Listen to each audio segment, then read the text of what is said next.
Mercredi 4 décembre 2024, mesdames et messieurs, bonsoir et bienvenue dans ce journal. Tout de suite, le sommaire. À Parakou, les élus municipaux tiennent leur 4e session extraordinaire de l'année 2024. Les détails à suivre. Au Kenya, les inondations déplacent des milliers de familles et appellent à des mesures durables. Le point dans un instant. Procès Pogba, Mathias Pogba témoigne et défend face aux accusations d'extorsion. Plus de détails dans ce 13 heures.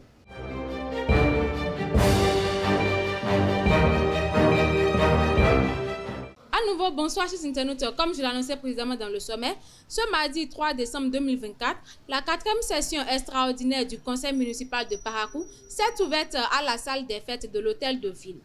Dans son discours d'ouverture, le maire Enoussa Zimé Tchabi a présenté les 5 points à l'ordre du jour, dont l'adoption du compte rendu de la dernière session ordinaire et des projets d'approvisionnement en eau potable. 24 conseillers municipaux participent à cette session marquée par un agenda chargé. Le festival de chants et danse traditionnelle de la Takora Donga s'est tenu à Parakou à l'espace culturel du marché Koucheita Tchaketibam. La 7e édition de cet événement, organisée du 29 novembre au 1er décembre 2024, a rassemblé de nombreuses personnes autour de diverses activités avec un accent particulier sur la cause féminine. Revivez l'événement au micro de nos reporters. La 7e édition du festival de chants et danse traditionnelle de la Takora Donga Tikpere s'est déroulée du 29 novembre au 1er décembre 2024 à l'espace culturel du marché Koucheita Tchaketibang à Parakou. Engagement des femmes pour la paix et la cohésion sociale à travers les cultures est le thème qui a réuni plusieurs personnalités lors de cette édition. À travers cette célébration, nous affirmons notre volonté de faire du patrimoine immatériel des peuples de la Takora Donga un levier d'épanouissement et un développement durable. Nous œuvrons également à renforcer le brassage et le dialogue interculturel, contribuant ainsi à une coexistence pacifique et harmonieuse entre les communautés. Présent sur l'événement, le maire de Parakou, Enoussa Zimé, a profité de l'occasion pour rappeler le rôle de chacun dans la lutte contre l'insécurité dans le Nord. Ce festival est une occasion supplémentaire pour renouveler notre engagement envers cette cause. Nous reconnaissons bien l'engagement de notre pays en matière de lutte pour la paix et la cohésion sociale. C'est pourquoi nous sommes heureux d'accompagner notre pays dans la lutte contre l'insécurité sous toutes ses formes. J'ai la conviction largement partagée, je crois bien, que si nous travaillons tous ensemble, hommes et femmes, main dans la main, nous pouvons réduire l'insécurité dans nos ménages, dans nos quartiers, dans nos villes et dans tout le pays. Lors de cette célébration, des performances captivantes ont enchanté les spectateurs, offrant une plongée authentique dans les mœurs et les coutumes ancestrales. Dans la nuit du lundi 2 décembre 2024, une position des forces armées béninoises surveillant l'oléoduc Niger-Bénin à Malanville a été attaquée. Le bilan fait état de 3 soldats tués et 3 autres blessés selon des sources locales. En attendant une réaction officielle, un renforcement des mesures sécuritaires est attendu dans la région. Les numéros téléphoniques du Bénin sont passés de 8 à 10 chiffres en raison de la saturation des lignes à 8 chiffres. Mais qu'en pense la population? Les citoyens de Parakou partagent leur avis au micro de nos reporters. Le passage des numéros téléphoniques de 8 chiffres à 10 chiffres est vraiment un phénomène un peu complexe à gérer. C'est difficile à gérer, et surtout le cas des personnes qui sont dans les campagnes. Vous voyez? Donc, de par le passé, longtemps, nous on savait que les numéros étaient à 8 chiffres. Et comme c'est passé à 10 chiffres, beaucoup de personnes ont des difficultés à ajouter ces chiffres.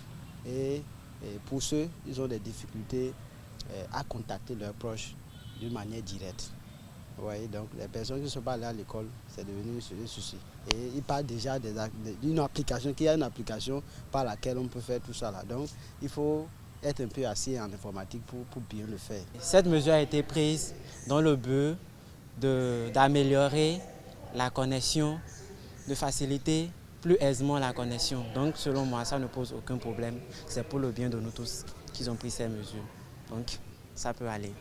Le changement du monde bénin, ça nous stresse beaucoup.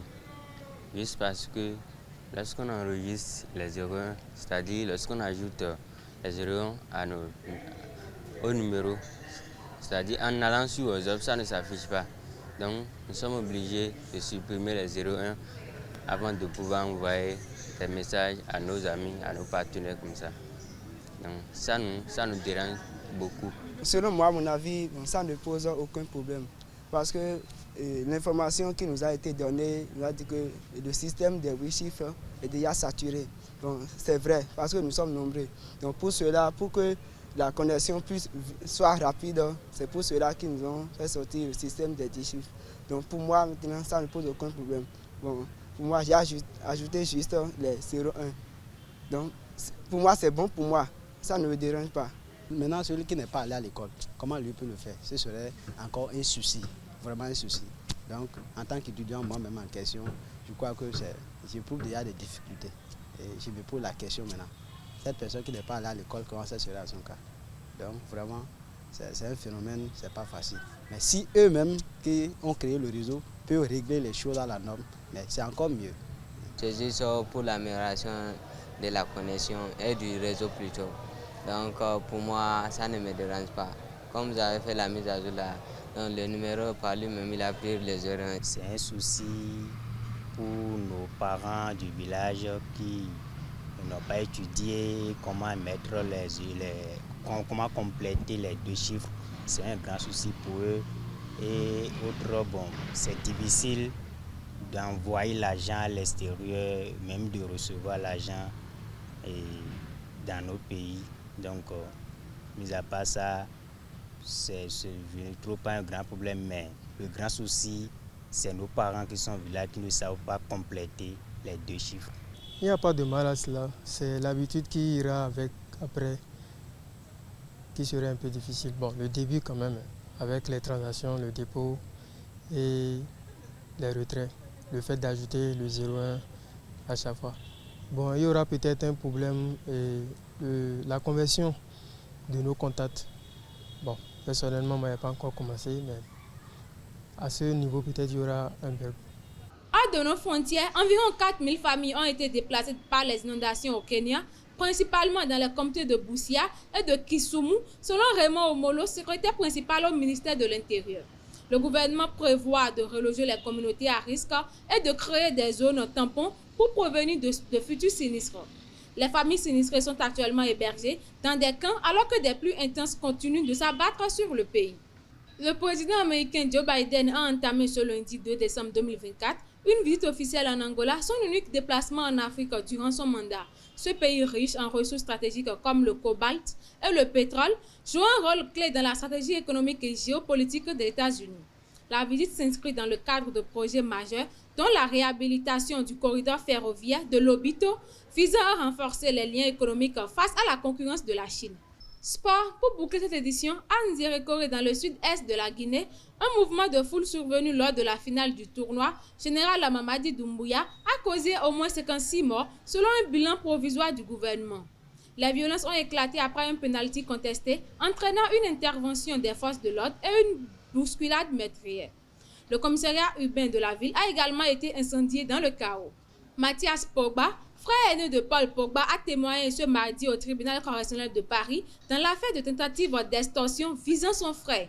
Il a nié toute implication, affirmant avoir été manipulé par Roujdan Kapouin et n'avoir appris la séquestration de Paul Pogba qu'après les faits. Mathias a également évoqué les menaces subies et son rôle involontaire dans la diffusion des vidéos incriminantes. C'est ainsi que se termine ce journal. Nous vous remercions de nous avoir suivis. Restez avec nous pour la suite de nos programmes. À très bientôt et bonne soirée à toutes et à tous.